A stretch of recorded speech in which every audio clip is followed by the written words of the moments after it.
Are we ready? Just about, Rosebud. We are just about ready.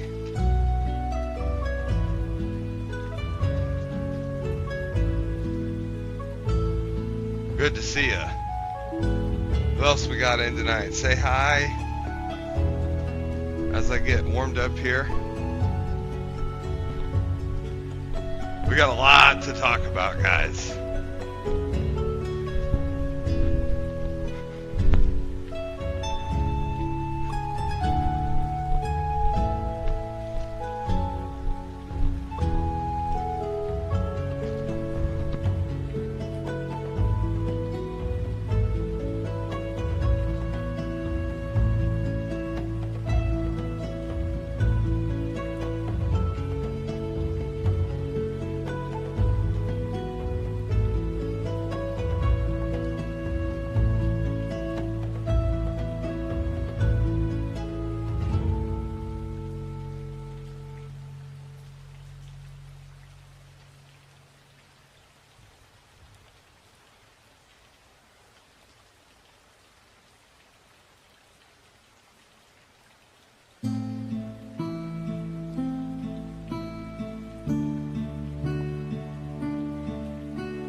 There's the YouTube link for anybody who wants to watch on there.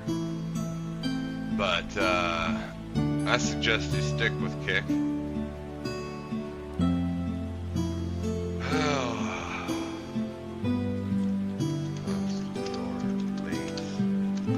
Chat.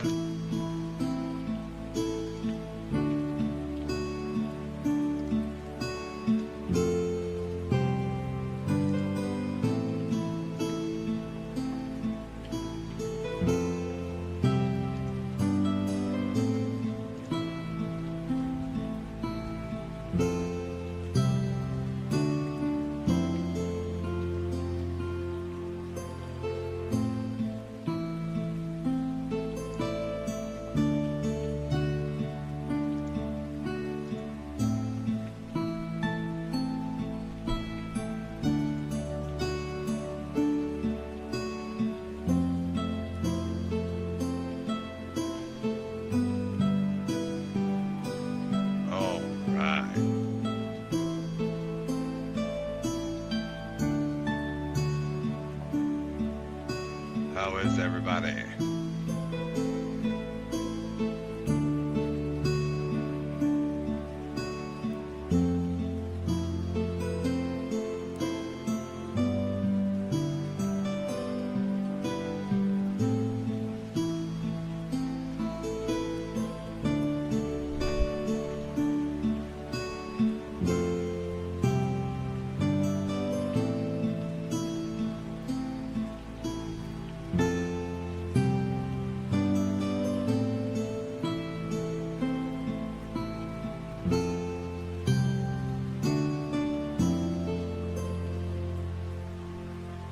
Love the music. Thank you, Elridge66. Appreciate you.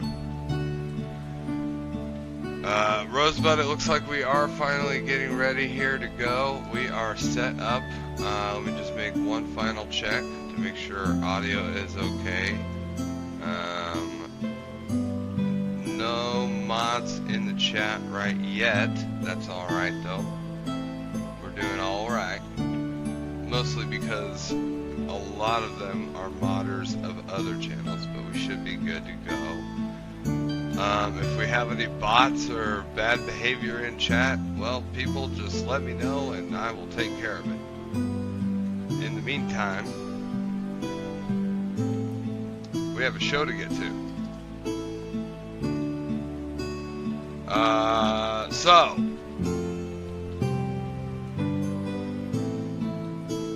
kick back, relax, enjoy the drama that we are about to get into, because let me tell you guys, it's quite impressive, truly.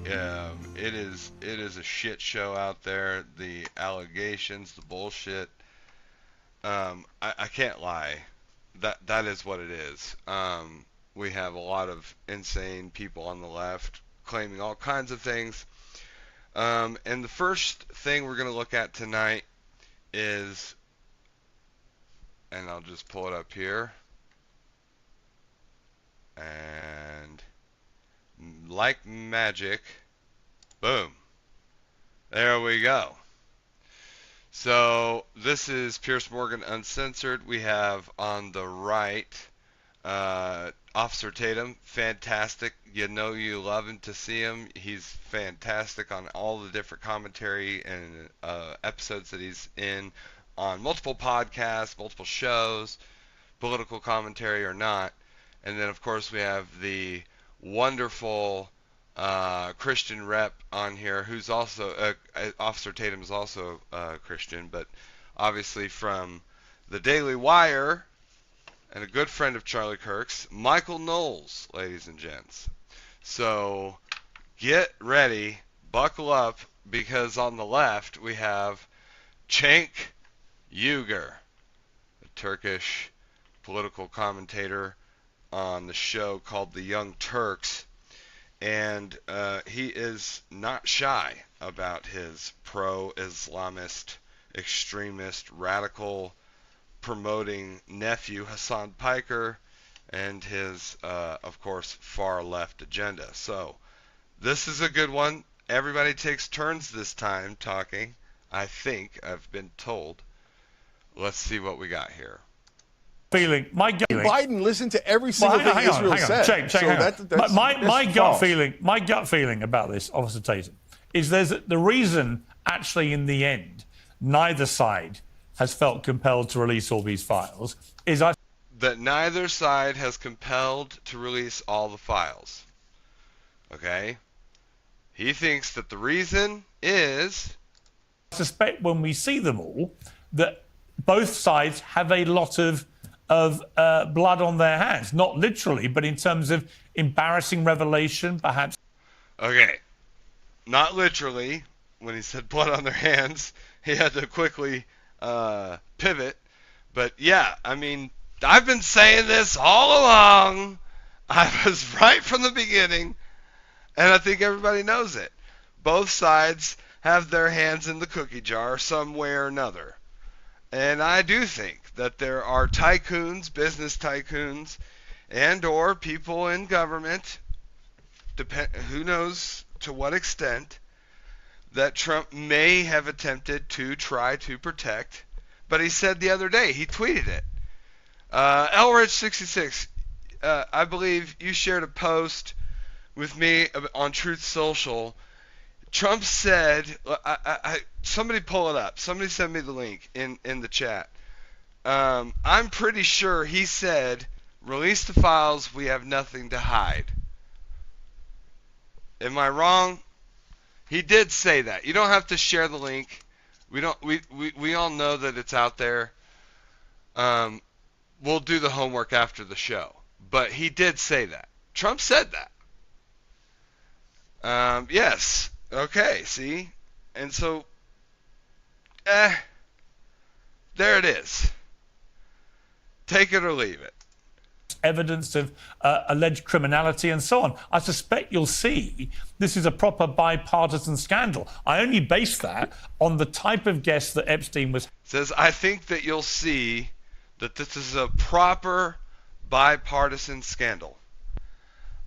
I have no reason to doubt that that is not the case. It seems the more likely scenario. And if I'm going to be frank, any of the people on the right that are caught in this, I would imagine are people that Trump isn't going to like anyway. You know what I mean? But I have a feeling there's going to be a lot more people on the left than there are on the right. But we'll see. Having all the time, they were from every part of American high society, Democrat, Republican, you name it, they were trotting down there. So from what I'm gathering from people who've seen these files, there's a lot of embarrassment to be had for both parties, which may explain why both parties have been reluctant to put it all out into the public domain. I mean, yeah, I agree with you. I agree with you on that to a certain degree, because it does appear to be that way. You know, there's people that have mentioned, obviously on television and the like, that there are people that may be implicated that probably did not commit a crime. They have just been accused of committing a crime from victims with no evidence. And so I think there's a risk in that they don't want to expose people that have not been able to go through justice. But I would argue, as crooked as the Democrats were, you would think that they would float and release things to make sure that Donald Trump would get in office, and therefore they can have the White House again, and no one would ever know. I do agree with that. I have to say, I do agree with that. I mean, if you could see my face right now, I'm just like, yo, Tatum put it down, brother. He put the gauntlet down. He's like, we had Biden for 4 years, and everybody points this out on the right-wing, sort of right-leaning podcast, but on the left, no one ever brings it up. They never brought it up on CNN. They never bring it up on ABC, NBC, CBS, none of them. And that is 4 years of Comrade Harris and Sleepy Joe, and not a single peep about Epstein Trump came out. Not a peep. And they did everything else they could possibly think of, including, completely inventing made-up imaginary fantasies to try to put this man in jail. Elridge66 says he has never ever said he didn't want the files shared. True, he has never said that. He was tired from the narrative from media and the left. That's it. When he tried to get more released, he was blocked by leftist judges. Facts. These are the facts on the ground, people. Like, what more do you want? So I want to hear Officer Tatum spitting that truth one more time here. Okay? That they don't want to expose people that have not been able to go through justice. But I would argue, as crooked as the Democrats were, you would think that they would float and release things to make sure that Donald Trump would get in office, and therefore they can have the White House again, and no one would ever know. I do agree with that. I have to say, I do agree with that, Brian. I do agree with that, Pierce. I'm glad you do, brother. As corrupt as the Democrats were trying to put this man in jail, you would think that when they had all the power, that they would do everything. They would have released everything. It's crazy. It's crazy to me that anybody can believe Trump is involved with anything illegal here. It's nuts. Just to bring you in here, I mean, they tried to jail him for just about everything. People tried to kill Donald Trump several times in that campaign. The idea that the Democrats with these files in their possession would not have trawled them at some stage for stuff which could be damaging to Trump, if not disqualifying. I think it's for the birds. They must have done. And if they didn't, they're even more useless and incompetent than the polls currently suggest. Well, first of all, let's not conflate they with the Democrats in terms of who tried to assassinate Donald Trump. I didn't say that. I was very careful. I was very careful. I said they tried to... I heard the hedging language, but I just want to as well. I'll be crystal clear. They, i.e. the left, tried to jail him for absolutely everything. That's uncontestable. And it's uncontestable. Did you all hear that? This is from the independent maverick, Piers Morgan, a British citizen who has no stakes in any of this. He's just looking at it from the objective lens. And bro is right. He's just, look, this is how it is. You can not be happy about it. Like, what do you want? Elrich66 says, exactly. If there was anything at all that incriminating, Biden's handlers would have released it years ago. True, real, absolutely based. Elrich, we love to see it. We love to see it. Yes, yes, so true. And there were attempts to take his life several times. And they justified the assassination. Right, I'm not pinning that on Democrats, but I'm saying that there was a lot going on in that year to stop Donald Trump becoming president again, either through imprisonment or through killing him. And the idea that no one on the left in possession of these files would not have trawled them for damaging information, I think is stretching credulity, isn't it? For the birds, he would say, as he usually says. And it's stretching credulity. Like, you gotta love Pierce. Like, Rich, you gotta love Pierce. He's just, I like the way he puts it. He's gonna do an ad break. We're gonna skip through that. Sorry, Pierce. We'll support your Cozy Earth ad some other time, my brother. We're gonna skip on through. Up. Okay. Here we go. Built for real life. Again, the files were in the possession of one person, just like they're in the possession of Pam Bondi right now, who will, of course, bend at the every whim of Donald Trump. They were in the possession of Merrick Garland. This is a guy who wouldn't even investigate Donald Trump for his efforts to overturn the 2020 election. This is somebody whose entire ethos, his entire raison d'etre in government... Because there was nothing to investigate! Come on!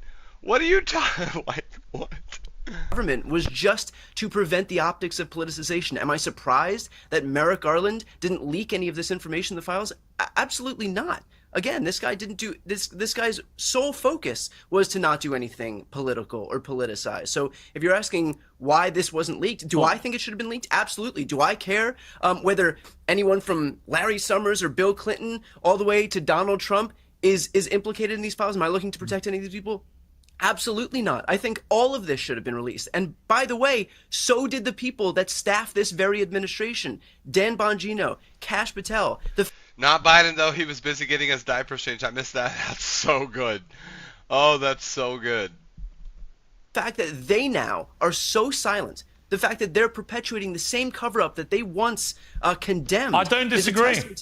I don't disagree. I think you make a perfectly valid point about the hypocrisy on both sides. Michael, you want to respond to that? Yeah, hold on. Brian's whitewashing Garland a little bit too much here. He's complimenting him by pretending to insult him. Yeah, so he's saying, well, you know, the real problem with Merrick Garland... Him.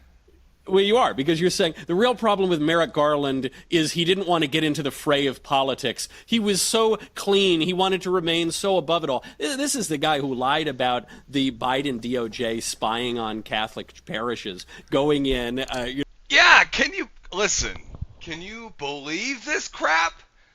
They were spying on Catholic churches as if there was something like for what? What were you looking for? It's insane. It's insane. The left was trying to incriminate Christians for no reason. It boggles the mind. It really does.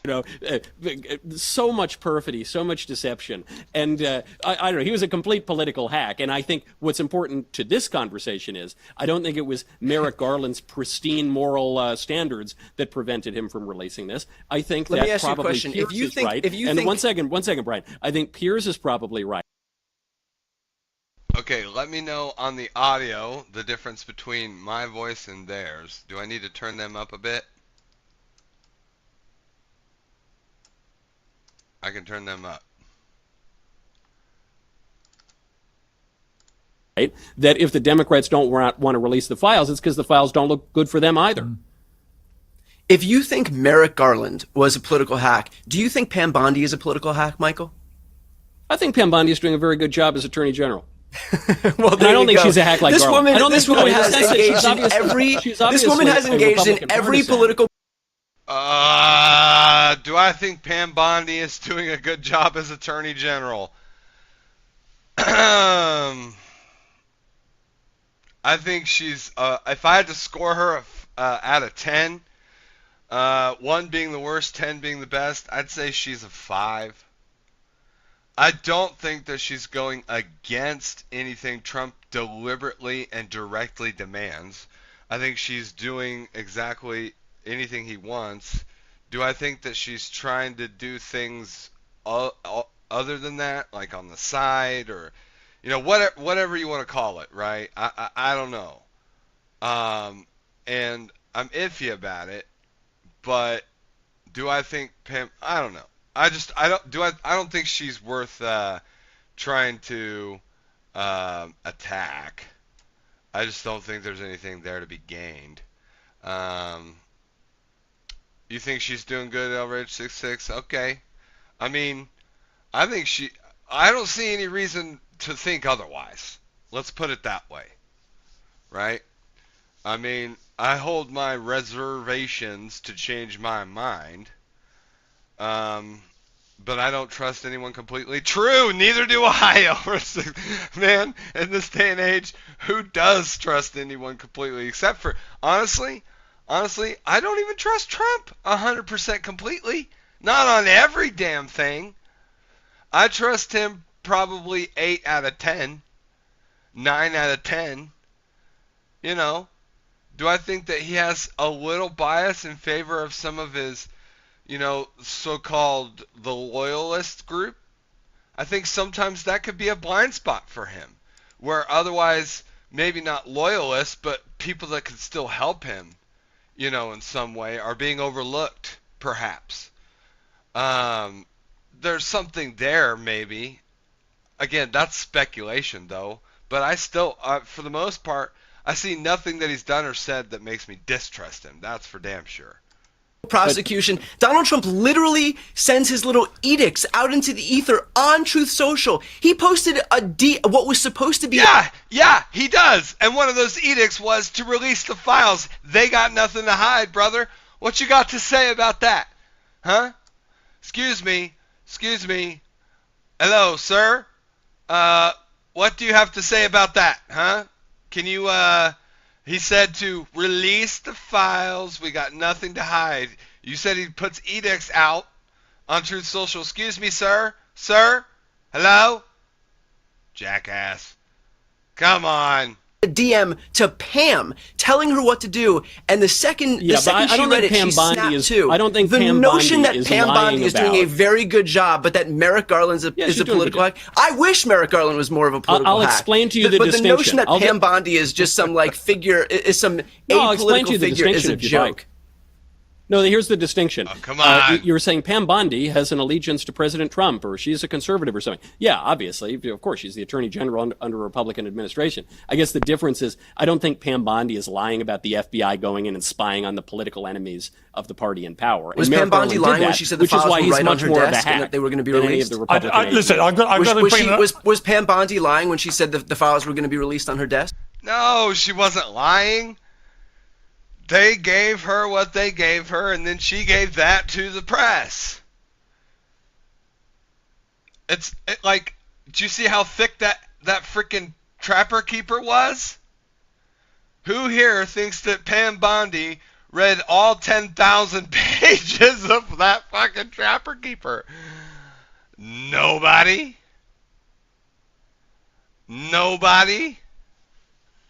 Come on. Let's have a brain a little bit. Okay? Yeah, I think wish she she hadn't was. said that, 'cause I'm afraid. Let me jump in there. I think that what You she wish did, she hadn't said it because what it's a she lie. did that day was ludicrous, and is actually one of the reasons why the whole thing spiraled out of control. Because if you take a camel to the edge of an oasis and don't actually give it a drink, they get angry. A whole fire panel. I'm going to bring in Anthony Scaramucci, the former White House press secretary, host of The Rest is Politics US. Anthony, great to have you back on Uncensored. How are you? It's nice to be on. I see a lot of my friends there. Hello, Michael. It was a pretty to see you, partisan sir. comment there, Michael. Hello, Brian. Hank. Anthony. Michael, I love you. You think Pam Bondi is nonpartisan, but Merrick Garland was. Well, I mean, didn't come on, say man. that. I said That is she's not such a I said stretch, she's not my a hack brother. like Garland. Okay, all right. I'm just saying. Let's get the bubble back on the level. Okay, like when we're leveling the frame, the picture, we got to have the bubble in the middle. Pam She's Bondi, a partisan, and she's part of the good party. So I agree. I admit Pam that. Bondi is a Trump family law firm member that happens to also be the Attorney General of the United States. So, I mean, they just got to be honest about it. But go ahead, Pierce. It's your show. It's great to be back on. I trust Trump. He gets angry, but honestly, look at what they've done. Oh, I know. Bro is on a mission. He gets on his crusade. Absolutely, he gets on. That's why I say, like, cooler heads could prevail a few times here and there, and maybe he should try to get more of those people around him. But I mean, honestly, what are we talking about here? Like, as if he has no right to be angry. But yeah, when it comes to Pam Bondi and all the, like, I don't know.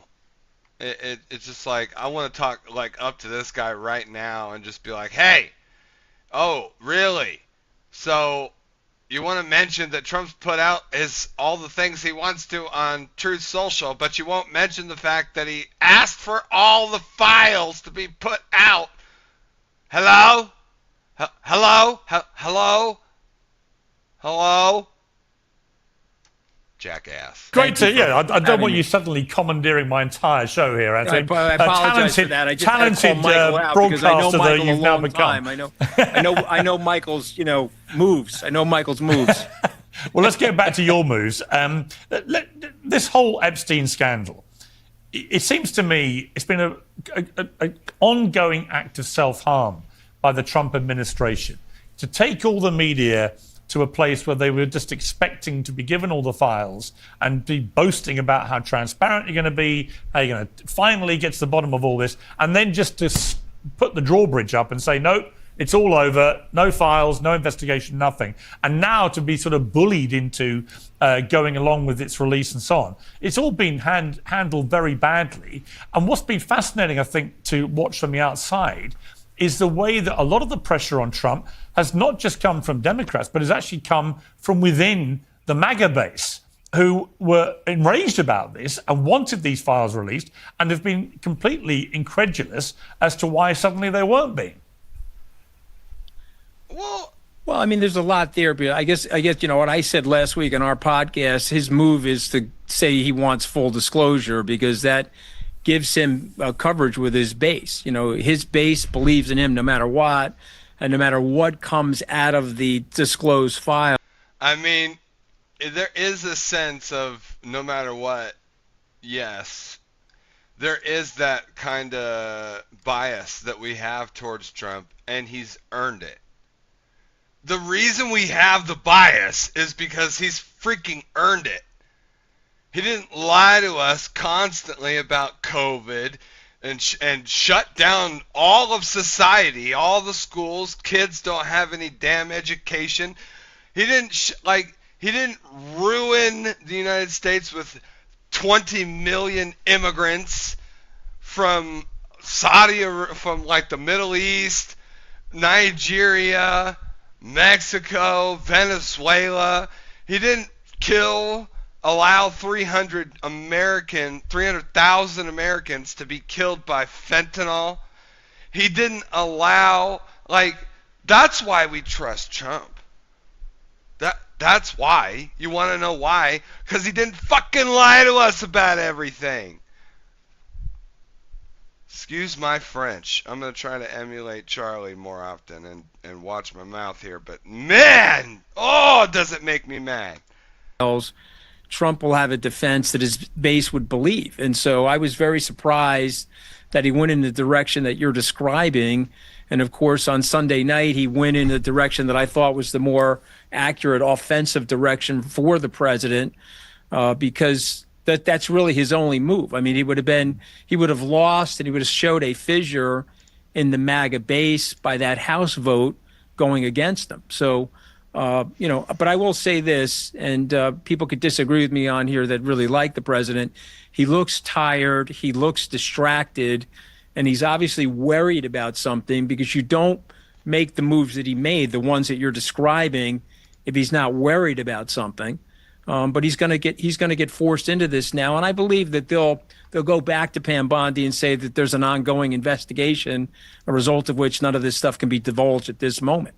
So I think that's the next move from him is, I want the vote, make it unanimous, but oh, by the way, there's an ongoing investigation, so you'll never see the light of day of the documents. But I don't think, Anthony, that's going to fly. I just do not think that will fly either outside of his party or within his party. You know, you're seeing a really fascinating schism erupting now in the conservative right in America. A lot of it goes back to Israel, but I also think the Epstein files have been a major part of this. You just see people signing up on either side of this. And I think that a lot of the MAGA base, the real diehard Trumpers, they want this stuff out there. Well, let me just push back for a second, Piers. I know you have a lot of other people we need to talk to on the show, but I just want to say this because I know him very well. I think that's the move until he can come up with another distraction, perhaps killing more people off of the coast of Venezuela, invading Venezuela, something to do with Ukraine. He will find a distraction. Remember, Trump is always characterized by incrementalism, and so he's not worried about 3 months from now or 2 months from now. He's worried about next week. And so you would be right if he doesn't come up with more smoke screens.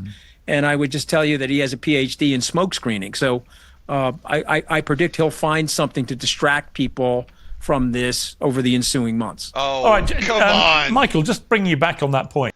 Like, okay,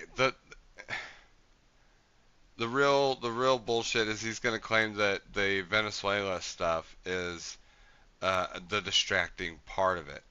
So what I want to get to, I'm going to skip Cenk because, guys, I'm not going to lie to you, I cannot stand the guy. I want to get to the conservatism. She's completely switched. She was just on television saying that Donald Trump shouldn't deport all these people. Okay, this is on Marjorie Taylor Greene, okay? Resonating with people. I see a lot of people in the MAGA movement who actually agree with her. A lot of people don't. But I don't think Trump calling her a traitor is necessarily going to work in the way he hopes. Well, it's not, and I would like to see us all come together on things more than anything. But Trump is Trump. He's going to say shit like that.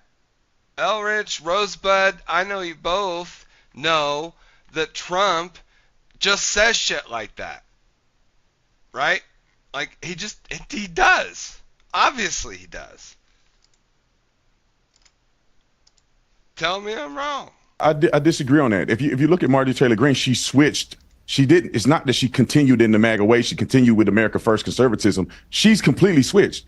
She was just on television saying that Donald Trump shouldn't deport all these people at one time because it hurt the people who are working on her at her company. You know, Marjorie Taylor Greene has changed her position on so many different things. She just apologized on CNN and said she's sorry for contributing to the rhetoric. Marjorie Taylor Greene, the reason she's popular is because she went against the grain. It's because she challenged people on a day-to-day basis. And now she's apologizing to CNN for it. She says Trump has accomplished nothing since he's been in office. He's completely turned on America. That is insane to me. You're talking about the border crisis that we experienced that have been matriculated throughout our society in so many negative ways. Donald Trump has brought an end to that. Ask the people who live on the border. Ask the people who patrol on the border. And then you go off into other aspects. I think he's trying to do his best when it comes to tariffs to bring revenue back into the American economy. And it's not that easy. Nobody is willing to do it. So Donald Trump is willing to do the hard thing now so we can benefit later. But for Marjorie Taylor Greene to go off the reservation to say all of these different things, this is why he called her a traitor. This is why people think that she's changed. And I would add to this, and Shank, he laments to this all the time, this has come down to Israel. It's the fact that Marjorie Taylor Greene has taken a position on Israel, and everybody that loves to hate on Israel will take her side. And Donald Trump has been supportive of Netanyahu. He's been supportive of things in Israel. People begin to turn on him because of that. And so it's a twofold thing. She's turned it, all her values have completely changed, which is why Trump thinks she's a traitor. And the people who hate Israel is going to follow her, and the people who love Israel is going to follow a majority of what Donald Trump says. Brian, let me just play you the apology she it's made. MAGA versus MIGA. It's America Oh, come on, bro. first versus Israel first. No, I want to play and it's about, do we control our... I don't want to hear Cenk. I don't want to hear what he has to say. Okay, guys, we're going to be quick on this one. I want to get going with the next video. And this is over Venezuela. So how many of you here know anything about anything, what's going on with the Venezuela? Let me know what you think. Let me know what you've heard. And then let's get into it. Regime change in Venezuela, but I don't understand why. They want regime change in Venezuela, but I don't understand why the United States would have to wage their war for them. And I'm most interested in chasing the money and the organizations down that are building apartments in Medellin and buying apartment buildings in Miami. Why are migrants coming to our shores?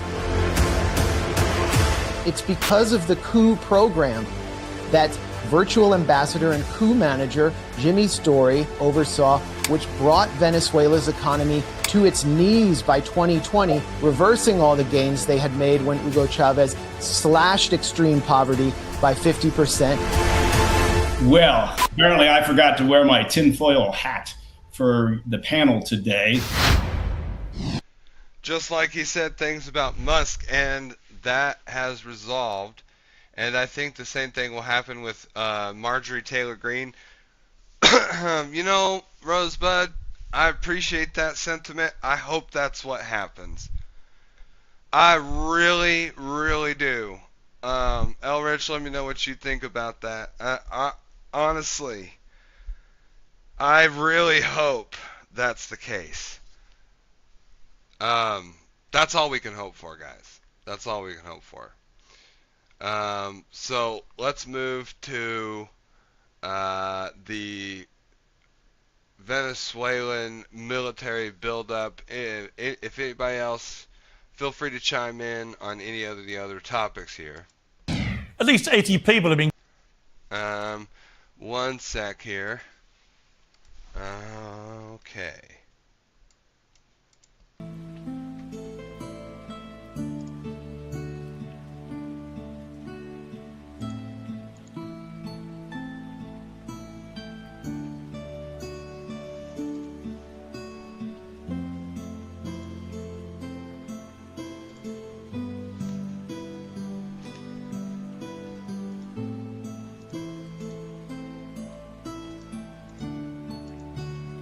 We're going to take a quick, very quick, short break.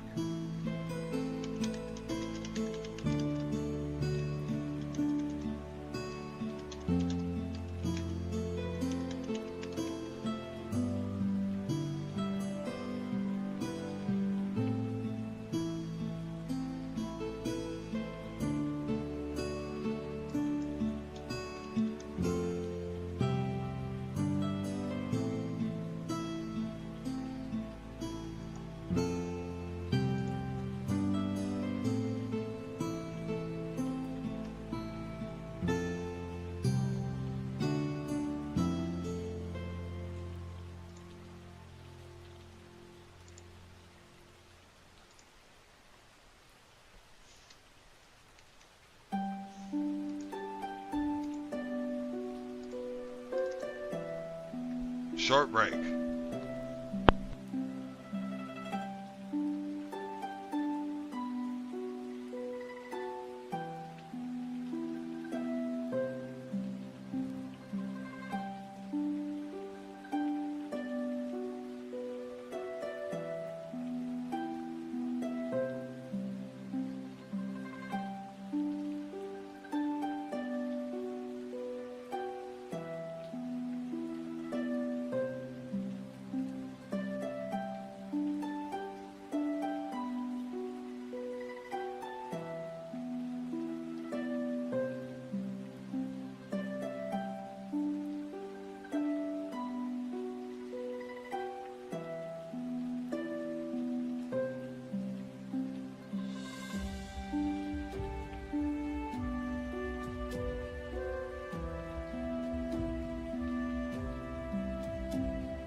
we are back. We are back.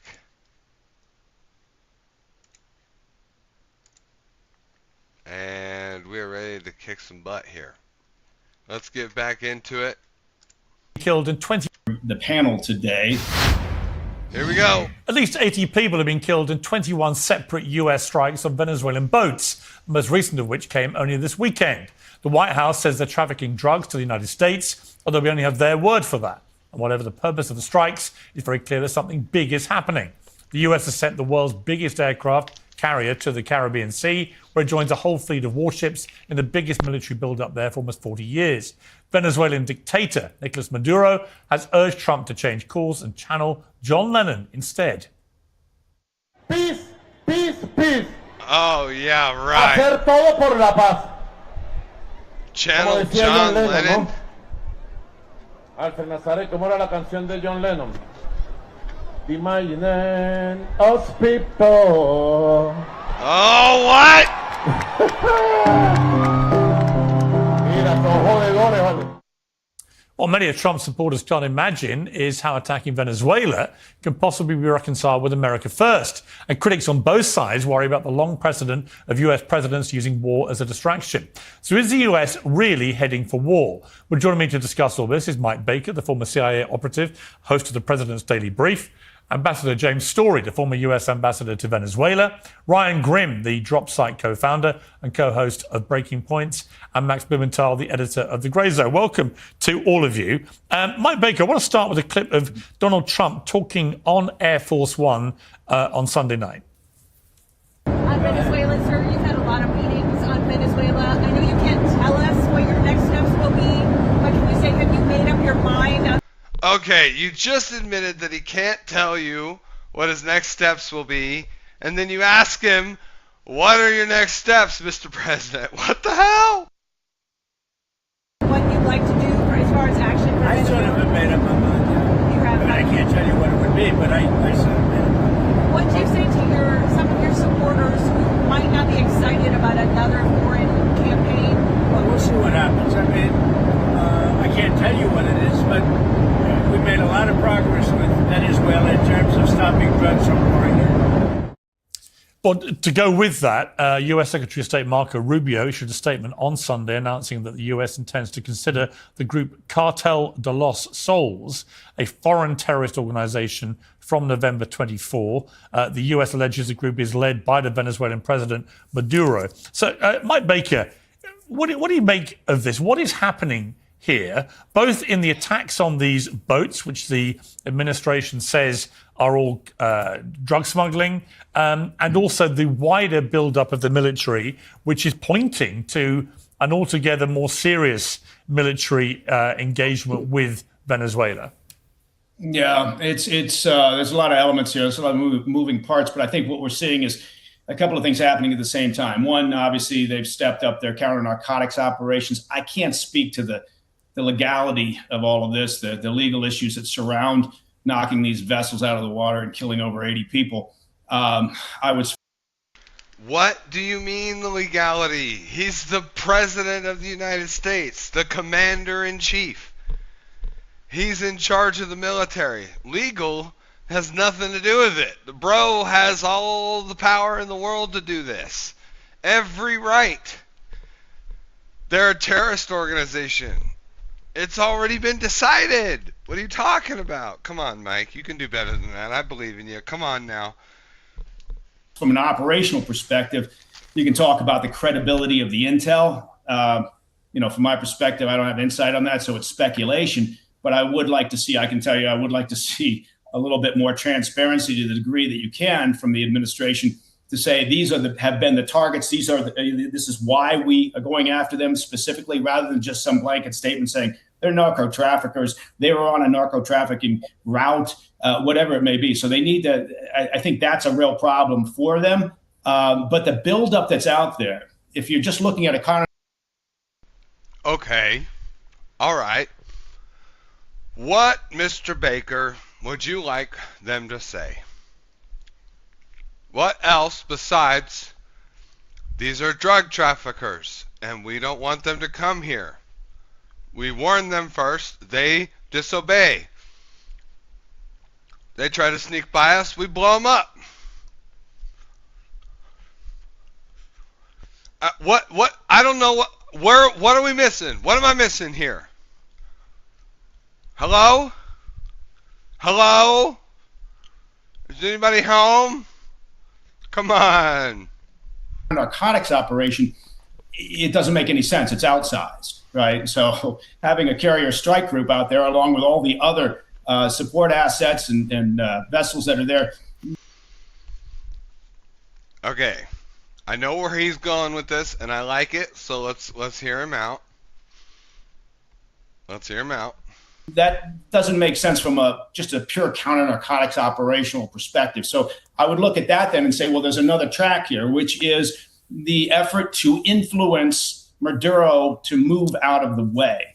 And, again, it's speculation as to whether they intend to get, involved in a kinetic effort on the ground inside Venezuela to actually affect regime change, or whether they're saying, look, we think we can exert enough pressure to create change internally. Maduro either deciding to step down, I don't think that's going to happen, or his closest advisors or the senior military telling him that's going to happen. Okay, Ryan Grimm, you posted Cartel de los Sols is the most obvious CIA made-up name for a cartel ever. No cartel names itself like that. This is a Langley creation, so finding the leaders shouldn't be hard. Explain what you mean. So the CIA is based in Langley, so that's what I mean. If I was being a little obscure there, if they want to find out, who's responsible for creating this cartel, just. Rosebud says they were not out there fishing, especially the submarine. Yeah, bro. What? What do you think? What do you think they was out there fishing for in a submarine, brother? Come on. What, were they deep sea fishing? I don't fucking think so. I don't think so, brother. Come on. You see, guys, the fish that they wanted to catch are like really deep in the ocean, so they're like under the water, so like they had to get the submarine because that's where the fish are. What? What are you talking about? What? Rosebud laying on it thick. Oh, I love it. That was gold. Holy shit. That was gold. Well said, Rosebud. Oh, man. The submarine. Like, what are you doing?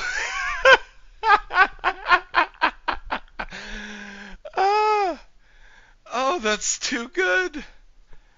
Oh. Ooh, I just need a minute. Oh, man, I just need a minute. Like, well, duh, because where the fish are under the water? Well, we had to get a submarine. Like, what are you talking about? Oh, that's so good. Oh, man. Okay. I'm getting over a bug, so that threw me for a loop, y'all. I'm not gonna lie, that was hilarious. That was fantastic, especially the submarine. Oh, okay. All right, where were we? Shit. Shouldn't be hard. Explain what you mean. So the CIA is based in Langley, so that's what I mean. If I was being a little obscure there, if they want to find out, who's responsible for creating this cartel, just pull out your Waze or your GPS and find your way out to CIA headquarters. I think Max could probably tell you more about the specific details of how this cartel came about, but it was effectively this like bizarre creation where like you've got the Defense Department. Yeah. Well, okay, CIA, whatever. Listen.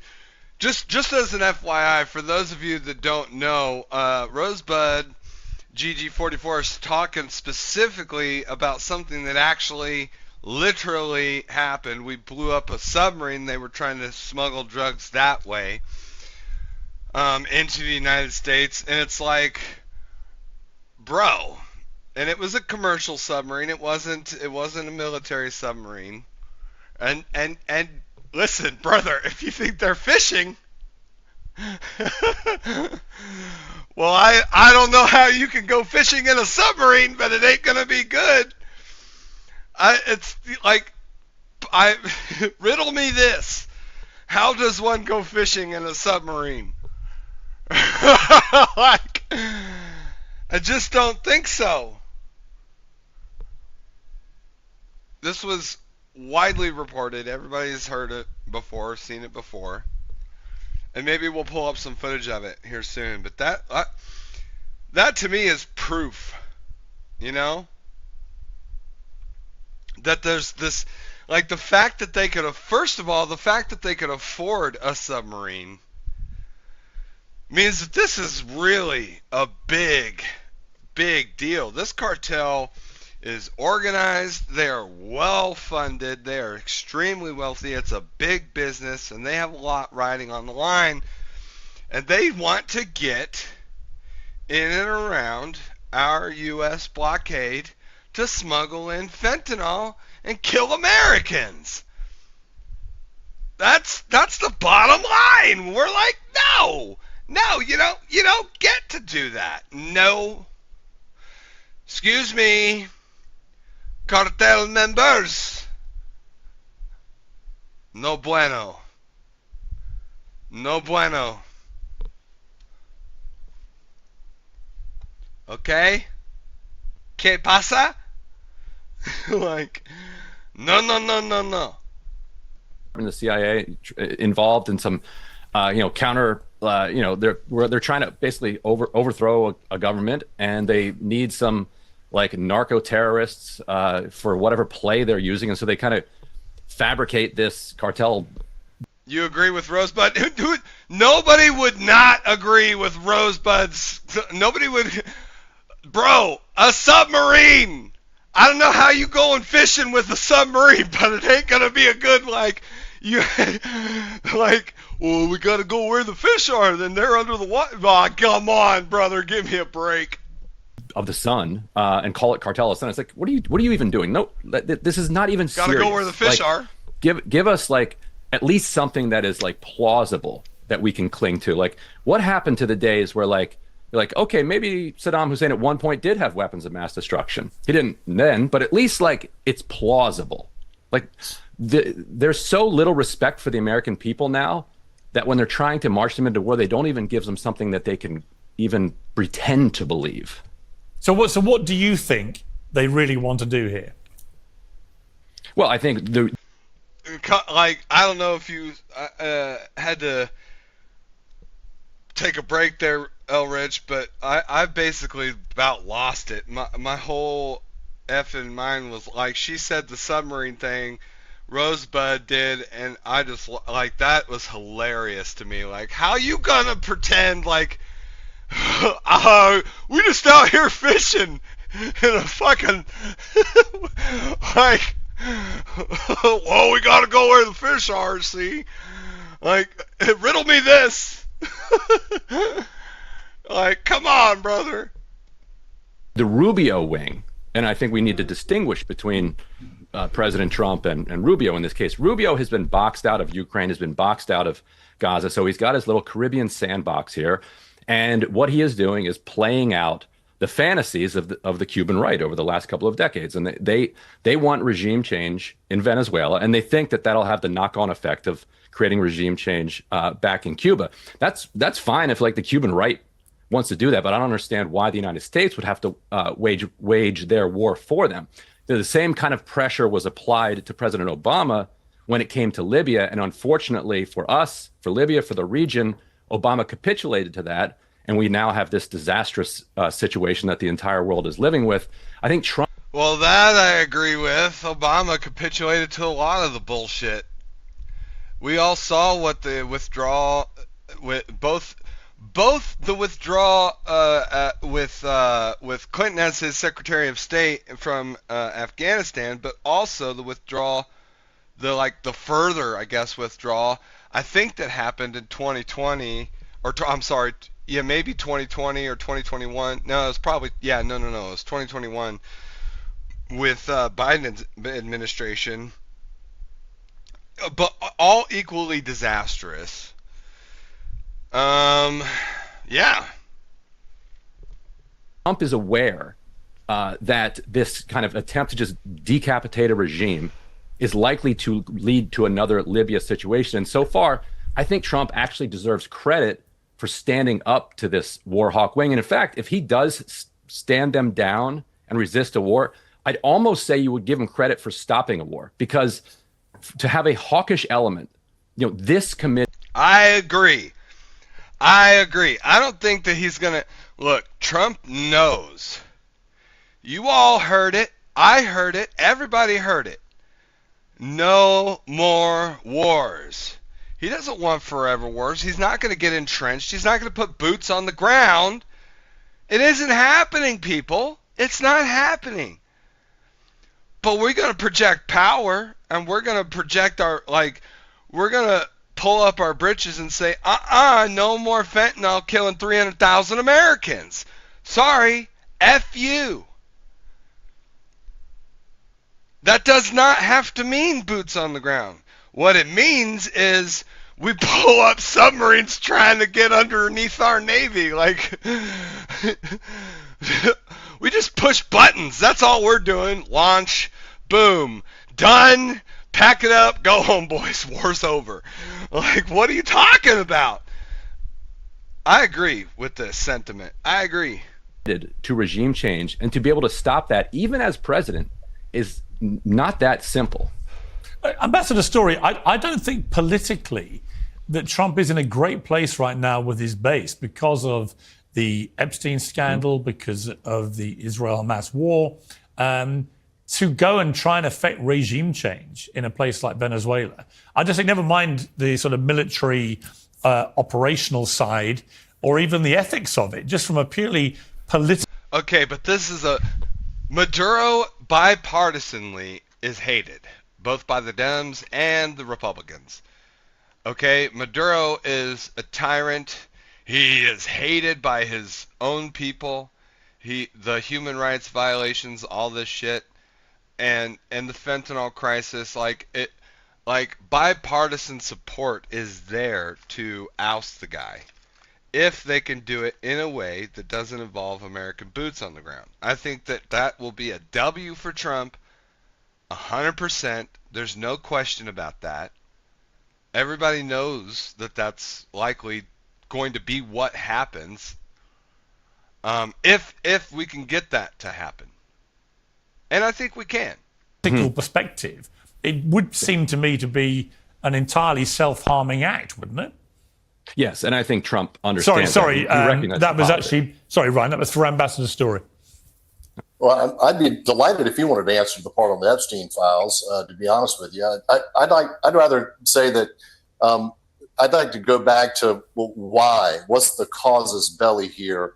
What do we actually know to be the case? And this isn't an invention that the Cartel de los Soles exists.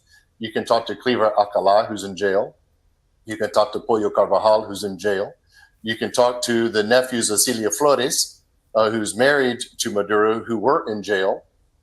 This is a criminal group masquerading as a government, and regime change already took place. It took place in July of last year when there was a vote overwhelmingly against Maduro by the Venezuelan people themselves. So does the president, what is the president's intentions? Certainly, our first panelist today said that this is much more than counter-narcotics. That's correct. There's pressure on the Maduro regime, on the dictatorship. It's additional pressure that which the Venezuelan people gave when they voted overwhelmingly to get him out of office last year. Now, where we go from here, what's the next step? That remains to be seen. But the president certainly has a number of options at his disposal. But you don't believe it's purely a war on drugs? Absolutely not. Absolutely not. I ran counter-narcotics in Colombia for 2 years. I ran counter-narcotics in the Western Hemisphere for 3. I can tell you that these are the types of resources in military hardware that are frankly a little heavy-handed when it comes to counter-narcotics. Generally speaking, We use white hulls. Those are Coast Guard vessels. We judicialize the cases. And frankly, the kind of unilateral action we're taking in the region will have knock-on effects, negative knock-on effects, undermining intelligence sharing across the region with our partners. Out of Key West, Florida, we have Joint Interagency Task Force South, and that has 20 liaison officers from the region as well as from the UK, France, and the Netherlands. The intel sharing will dry up. And I'm most interested in chasing the money and the organizations down that are building apartments in Medellin and buying apartment buildings in Miami. And I think that going it that judicialized route gives us more intelligence, helps us shore up our regional relationships, and is a better approach. Certainly, this will have an impact on drug trafficking, but drug traffickers are transnational. They don't pay attention to borders. They also aren't democratic, and they don't work by committee. So they will change their route. And before I go to Max, I just wanted to ask you on the legality of these attacks on the boats, which the administration say are drug smugglers. They're not getting any prior approval from Congress for this. They're not providing much information in terms of what evidence they've had to justify what they've done. In your opinion, is what is happening here? Okay, guys, back me up here. What else? What do you want them to say? They've already, like, these are drug traffickers and we're stopping them from bringing drugs to America. Okay. What else? I'm sorry. What are we missing? What is there left to litigate here? What more is he saying that we should be saying? Like, what? I don't know what other kind of transparency we could possibly give. What other context is, like, logically speaking, what else could even be there to say? That's really it. That's I'm sorry if that doesn't satisfy people, but it's like, that's what it is. Like, no to drugs, no to the cartels, no to 300,000 Americans dying from fentanyl. No more. We're done with it. We're blocking them. We're stopping them. That's literally all there is to it. Like, there isn't any, like, there's nothing else more to say about it.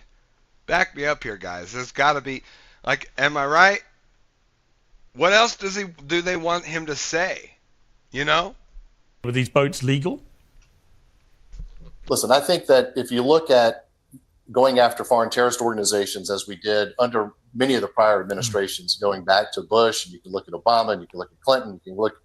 There was a methodology by which targets were assessed and went through a preview process, and then the president had the ultimate decision.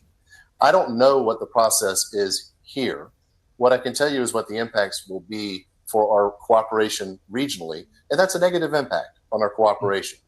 So it's certainly the Congress has a role to play with AUMF, the Authorized Use of Military Force. To the extent that Congress is back in session and wants to take up this issue, they may indeed need to do so. Okay, Max Blumenthal, a lot to unpack here, obviously. First of all, on that point about the attacks on these boats, there'll be a lot of Americans who'll say, well, if they are drug smugglers, happy days. Why should we care? There are not a lot of Americans who believe that. Only 29% of Americans, according to a recent Reuters Ipsos. That's false. He's lying. He's cherry picking a poll here. All the polls, majority of them, are in support of stopping the drugs from coming across the border, whether that's the land border or coming across through the waters, right? That's a fact. Like, he is, what a fudging liar. Poll support these murderous attacks on supposed drug boats. You see that? I did it. I watched my mouth there. Give me some props here, people. Without due process that have killed citizens of Trinidad and Tobago, as well as Colombian citizens, and caused British government to suspend intelligence cooperation. Channeling my inner Charlie Kirk. As the virtual ambassador, James Story, just acknowledged. This is all based, as Ryan pointed out, on a series of WMD-level lies that haven't even been explained to the American public, which is why only 21% of the American public, according to that poll, supports this criminal regime change war in the making, which will negatively affect them. That's what Story meant when he referred to knock-on effects, meaning more mass migration. The big lie of this war is the Cartel of the Suns. As Ryan said, the Cartel of the Suns was literally created by the CIA, also known as the Cocaine Import Agency, to ship 22 tons of drugs into the United States in the early 90s through its main point of contact in the pre-Chavez Venezuelan National Guard, General Ramon Guillén Dávila. And he wore a patch on his arm that was a sun. And so they just called it the Cartel of the Suns as cover. And they thought that they would use these. This was also during the 80s under Reagan. They thought they would use these drug shipments to gain intelligence on drug traffickers in the U.S. It wound up poisoning our own society. The CIA, for doing that, should be classified as a narco-terrorist organization. Then there's Tren de Aragua, the supposed gang that Nicolas Maduro is said to control by the Trump administration. That's another WMD-level lie that U.S. intelligence exposed in a declassified April report from this year. And you know what happened? Director of National Intelligence Tulsi Gabbard came out and presided over the firing of the two officials who exposed the lie that Maduro controls TDA and is invading the United States. Why are migrants coming to our shores? It's because of the coup program, the regime change program that virtual ambassador and coup manager Jimmy Story and other U.S. foreign policy apparatchiks oversaw, which brought Venezuela's economy to its knees by 2020, reversing all the gains they had made when Hugo Chavez slashed extreme poverty by 50%. This caused mass migration, and it's not just according to me, it's according to Thomas Shannon, who was Undersecretary for the State Department in Donald Trump's administration, who said U.S. sanctions reduced Venezuela's economy to dust. All right. He told this to the Washington Post, and it caused out-migration. So if Donald Trump is going to fall into Marco Rubio's selfish Gusano games, we are going to see another massive wave of migration to the U.S.-Mexico border. And whether you're Man, talk about partisan. This guy is just a damn fucking shill. on the right or the left, you do not want that, and you cannot fall for another WMD series of lies that will produce a Libya in the Western Hemisphere. Okay, Mike Baker, your response to that? Well, apparently I forgot to wear my tinfoil hat for the panel today. There's nothing I can say that it's going to change Max or... Wow, Mike Baker with the smackdown and the gauntlet. Apparently, I forgot to wear my tinfoil hat. Bro is based! Mike Baker, what a W, because, man, if that's not a tinfoil hat theory from the lefty over there, right here, this guy, partisan lefty, who just got TDS! Rosebud says, what do they want us to do? Maybe we should be pirates and board the boats to prove they have drugs. Like, I know, right? Put our troops in harm's way so that we can prove they have the drugs. F that! Nobody wants us to do that. And I think that will play out in our favor. I mean, it's obvious that would be a ridiculous thing for us to do. Like, Trump is very keen on protecting our American soldiers. He's very keen on protecting American interests, but not at the cost of American lives if he can help it. And so if he doesn't have to put troops in harm's way, he's not gonna. He'll just push a button. Boom. Goodbye. Bye-bye. Bye-bye, submarine. Bye-bye. Ryan's position. I've talked with folks like this before who, great. I don't know where to go with that. I would say that, from my perspective. Let's hear that again from Mr. Baker, Mike Baker here. Apparently, I forgot to wear my tinfoil hat for the panel today. There's nothing I can say that it's going to change Max or Ryan's position. I've talked with folks like this before who, great. I don't know where to go with that. I would say that, from my perspective. What do you know about what the CIA did? The problem here is, as usual, is a lack of transparency. And whether it's from the Trump administration or previous administration, I am a big proponent of transparency here on something like this. This is a serious matter, right? I'm also a big proponent of counter-narcotics operations. I spent a lot of time in the drug wars. And one thing that I think we need to insist on from the current administration is more explanation, right? I'm not comfortable saying with a blanket authority that, yeah, sure, we're going to trust the credibility of the intel on these various targets. I'm not talking about legality. I'm not just not going to go into the things that Max and Ryan are talking about, because from my perspective, that just lends it credibility if I try to refute that. It's like, when was the last time you beat your wife, Senator? So I think, I would argue that there's two things happening here. They're operating on a dual track. They are going after narcotics. This ambassador is absolutely correct. Colombia has already shut down intel sharing. This will have ramifications that I don't think the State Department or the White House understand. And I think at the same time, they are pressuring. There's no doubt about it. Look, are they after regime change? Sure.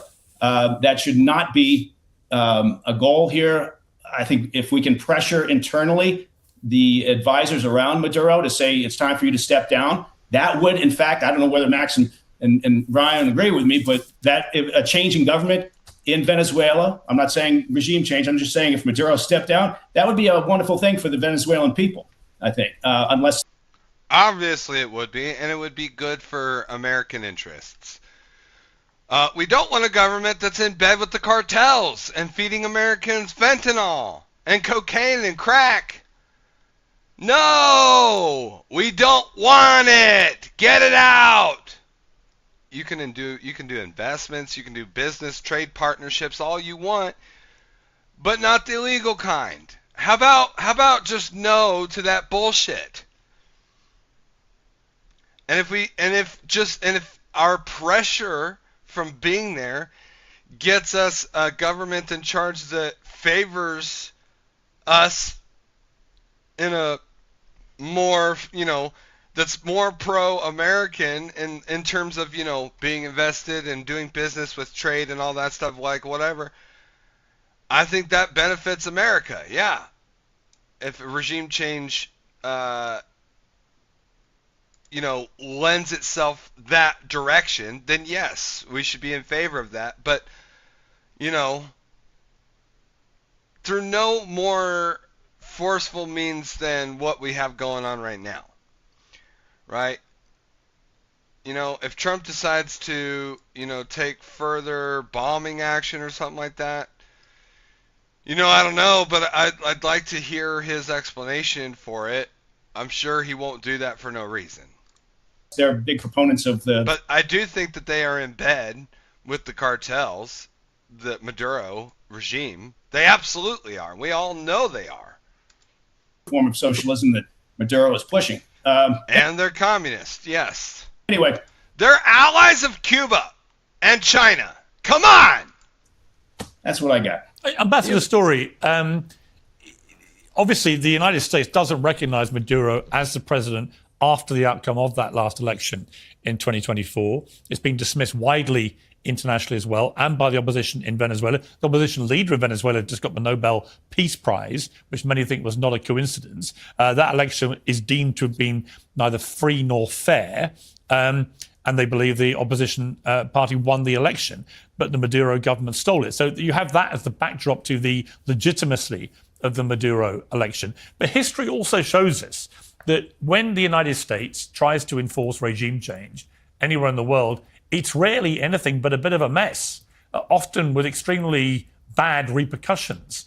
Is it not better? I mean, Trump's instincts have always been America first, fewer foreign wars, don't go and rattle hornets' nests. He's got the Israel-Hamas war, which is thankfully now reached a point of ceasefire at the moment. He's getting nowhere in Ukraine. I just don't think... I think that the Ukraine thing is going to be a slower thing, but he did get somewhere with Hamas, Israel, and I think we're going to see even more of that happening down the line. It's pretty obvious that's where we're headed. It's no surprise to me that he's getting peace in all these different places, and I think that if there is anybody who's going to get peace in all these different places, it is going to be Trump. And then, of course, protecting Americans from from the, like, look, guys, 300,000 dead Americans from fentanyl. Fuck that. Excuse my French.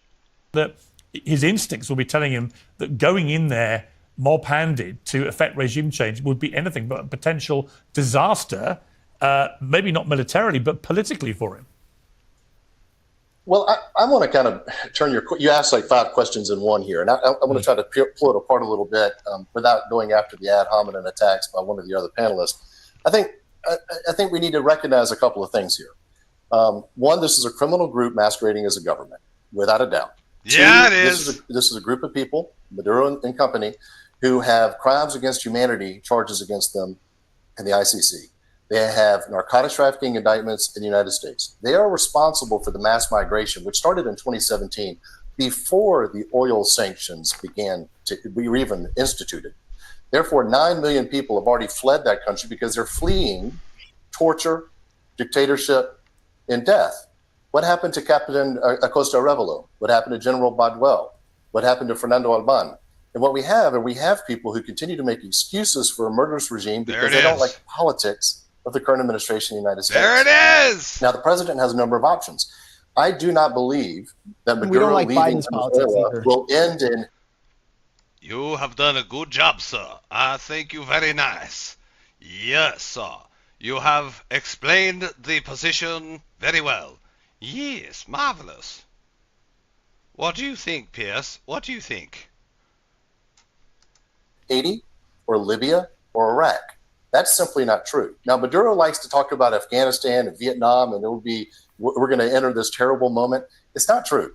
And it's not true because they have the resources to rebuild their country. They don't have the same level of sectarian or ideological divide. Heck, most of the people, from the leadership of the opposition to the leadership of the Maduro regime, they went to college together. They're first cousins. Wow! These Maduro fucks are screwed. Good riddance. Hopefully get them out. Hope we get them out. Say no to 300,000 dead from fentanyl, people. Say no. Obviously, it's a W. Very good job, Mr. Trump. Very good. Know each other. This is a country that's set to be, once it regains its democracy, really an economic engine for the whole region. I have a much more optimistic view of the ability of the Venezuelan people to create a transitional government, fix the institutions that have been destroyed, and become a normal part of society again. Ryan Grimm, a lot of people think the big play here is that the United States, under Donald Trump, they want to get their hands on Venezuela's resources. Max actually posted on X last week, Trump has folded Dick Cheney's fake war on terror into Ronald Reagan's phony war on drugs to justify a war to steal Venezuela's resources. Do you share that view, that this is the bigger picture here? And, how do you argue, when you try and sort of argue against any action against Venezuela, how do you argue that much of the international community does believe it's an illegitimate government that shouldn't be in office to start with? Today's show is... All right, we're going to skip through that. Yes, oh, marvelous. One skin. All right. VPN is the activity nation for your IP. All right, yes, thank you. Very nice, Mr. Pierce. Or go to ExpressVPN. I think Trump himself. .com/Pierce. Good job selling your product. Very good. Almost finished up here. We got 10 more minutes left. Here we go. Well, yes, I think Trump himself has been pretty transparent and open that the main objective here is Venezuelan resources, Venezuela, in particular, Venezuelan oil. I don't even think that he would deny that. I'm sure you ask him that directly, be like, yeah, that's precisely it. On the question of the elections and human rights abuses, yes, sure. Like, I'm glad to hear that our fellow panelists uphold the virtues of the International Criminal Court. I hope he agrees with applying those standards universally to other countries that are committing genocides and human rights abuses as well. But Gaddafi, I don't think it was anybody's favorite person around the world, but going in and launching a regime change didn't benefit the Libyans, right? Didn't benefit us, didn't benefit the rest of the world. So I just don't think that it would be the cakewalk that people are suggesting. Well, Max, that is certainly the concern, isn't it? I mean, if you look at actually a lot of the regime change that happened during that whole frenzied sort of Arab Spring period, a lot of unrest was caused by it. A lot of deaths came as a result of it. It's hard to see that much stability was brought through it. The Iraq War was a pretty well a disaster, and so on. I can understand people's concerns that just barreling into Venezuela, whatever the reason, whether it's to affect regime change, whether it's because of the drugs, whether it's because of the oil, it's probably a bit of all of that. It could just turn out to be another quagmire. Well, I think Americans are sick of regime change wars for plunder. That's why this is so unpopular. And just to quickly respond to 2 points the other panelists. It's not unpopular. Everybody likes it. It's a W. Okay. We're going to be calling it there for this, but we got one more. One more to cover. For those of you who want to stay on, I hope you do. We got one more to cover. This is going to make you laugh like you never thought. Good. The Senate has voted. Oh shit, bro! Trump Saudi Crown Prince meeting. It's so good. The Senate has voted. Now, people can get mad all they want about the Prince of Saudi Arabia coming into the White House. I think that's stupid. It wasn't the Prince / Prime Minister of Saudi Arabia who carried out the attacks on 9/11. It was Osama bin Laden. Okay? The Taliban. And the Taliban did have a mix of Saudi Arabian people and Iranian people. Okay? This is a fact. Okay, there's a mix. So, here we go. Oh shit, bro! This is 1 minute ago. The Senate has unanimously voted to release all of the Epstein files. Without objection. Without objection, so ordered. The Senate has now passed the Epstein bill as soon as it comes over. That was fast. That was super fucking fast. Because Trump will veto. If Trump vetoes this, I don't think Trump's not gonna veto it. I don't think anybody should support him. Honestly, straight up. Like you can't support somebody like that. This man's guilty as sin. Oh, is this? Yeah, but he already said to vote it to pass. Trump said that, so he's not gonna veto it. Obviously. This is another one. Okay, let's watch it. Is that pretty good? Mr. President, why wait for Congress to release the Epstein files? Why not just do it now? You know, it's not the question that I mind, it's your attitude. I think you are a... True! Yeah, what a bitch. She was asking it like a bitch. Oh! She was. She was. Asmongold said it, not me, y'all. What a beep. What a beep. What a beep. What a beep. What a beep. What a beep. Terrible reporter. It's the way you... Was that Piggy? Ask these questions. You start off with a man who's highly respected, asking him a horrible, insubordinate, and just a terrible question. And you could even ask that same exact question nicely. You're all psyched up. Somebody psychs you over at ABC. You're going to psych it. You're a terrible person and a terrible reporter. As far as the Epstein file... You're a terrible person and a terrible reporter. I love Trump so much when he does this. F the mainstream media. They suck. The legacy media sucks. They're always lying. Everybody knows they're lying. That's all they ever do is lie. I have nothing to do with Jeffrey Epstein. I threw him out of my club many years ago because I thought he was a sick pervert. But I guess I turned out to be right. But you know who does have? Bill Clinton. Larry Summers, who ran Harvard, was with him every single night, every single weekend. They lived together. Wait. What? Hold on, Trumpy. Hang on, Bubba. Epstein. I threw him out of my club many years ago because I thought he was a sick pervert. But I guess I turned out to be right. But you know who does have? Bill Clinton. Larry Summers, who ran Harvard, was with him every single night, every single weekend. They Larry Summers. Not a good way to be Larry, many times I never did. Andrew Weissman, I hear. All these guys were friends of his. You don't even talk about those people. You just keep going on the Epstein files. What the Epstein is... Why didn't he mention Bill Clinton? Wait, he did. No, he did. Huh. He just said Bill Clinton. He missed it. A Democrat hoax to try and get me not to be able to talk about the $21 trillion that I talked about today. What? Was I just not hearing it? I just didn't hear it. Yeah, you didn't hear it. It's a hoax. I'm dumb. Now, I just got a little report, and I put it in my pocket. I didn't hear it. Of all the money that he's given to Democrats, he gave me none, zero, no money to me, but he gave money to Democrats. And people are wise to your hoax. And ABC is your brain's your company, your crappy company, is one of the perpetrators. And I'll tell you something. Of course. I think the license should be taken away from me. Oh, I like the sound of that. These should be thinking about this. Me a lot too. of these news companies that have licenses to be news agencies, but they don't even try to report the news. Why True. the fuck do they have a news license? If you don't operate as press, then why do you get treated as press? You should just be entertainment media. Oh, I agree with it. Totally agree. You can't have the privileges without having the expectations.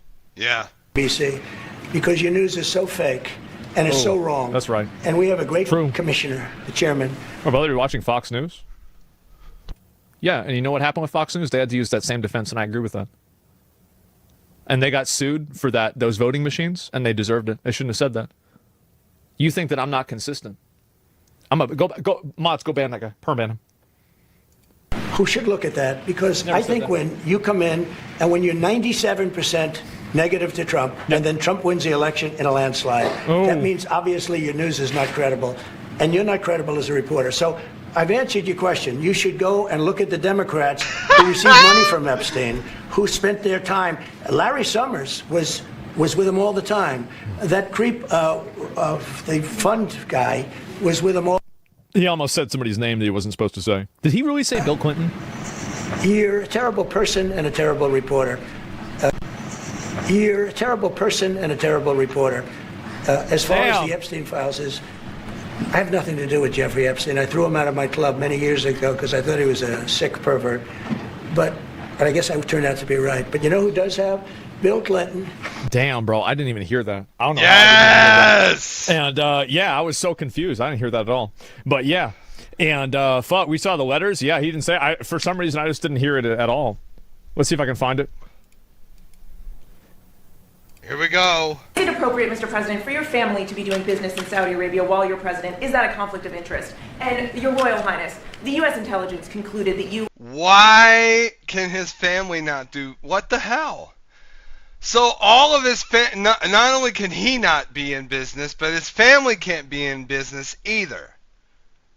That's bullshit. That's a double standard. Orchestrated the brutal murder of a journalist. 9/11 families are furious that you are here in the Oval Office. Why should...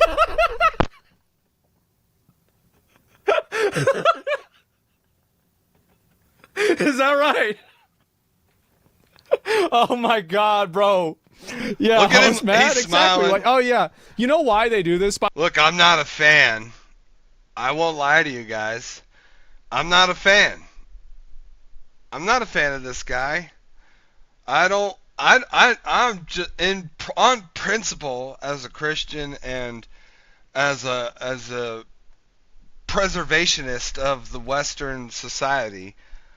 I think Islamist ideas are a threat.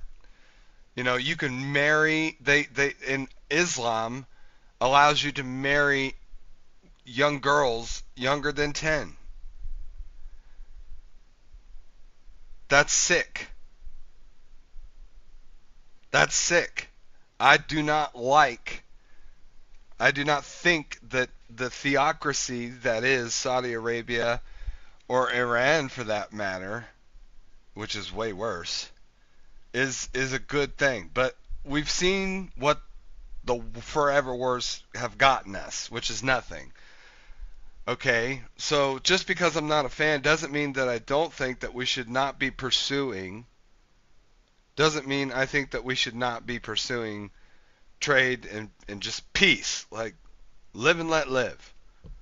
We're not gonna, like, it got us nowhere. By the way, is they want to create tensions because a war and a conflict with Saudi Arabia is better for their bottom line. Do you really think these people give a fuck about a journalist? The only thing that maybe they give a fuck about it for is they have some sort of like, oh my God, it might happen to me too. They don't care about this at all. They don't give a fuck at all. Nah, fuck that. Fuck that. Absolutely not. Yeah, let's go ahead and have another long conflict. For what? For what? Your Royal Highness. Yeah, I guess so. Who are you with? And the same to you, Mr. Oh, who are you with? I'm with ABC News, sir. You're with who? ABC News, sir. Fake news. ABC fake news. One of the worst. One of the worst in the business. One of the worst in the business. Yep, there we go, bro. This the 11 families are furious that you are here in the Oval Office. the 9/11 families, like. Why should Americans trust you? And the same to you, Mr. President. Who are you Oh with? God. You're with who? The 9/11 families are mad at you. Yeah. Let's. We had a war over there for 20 years over that. Fake news. Holy fuck. The prince actually replied? Did he? I'm trying to even. Okay, all right. Is this it?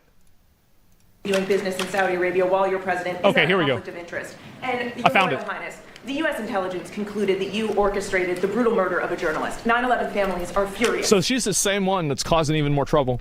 that you are here in the Oval Office. Why should Saudi did fund 9/11 attacks, though. Yep. And we also nuked Japan. Twice. Vaporized civilians. That happened 24 years ago. No. Oh God. At a certain point. Oh God. Asman, you dummy. Yeah. Jeez. Wow. You have to move past it. How long will this blood feud continue? Oh, September 11th, How long 24 years will we ago. do this?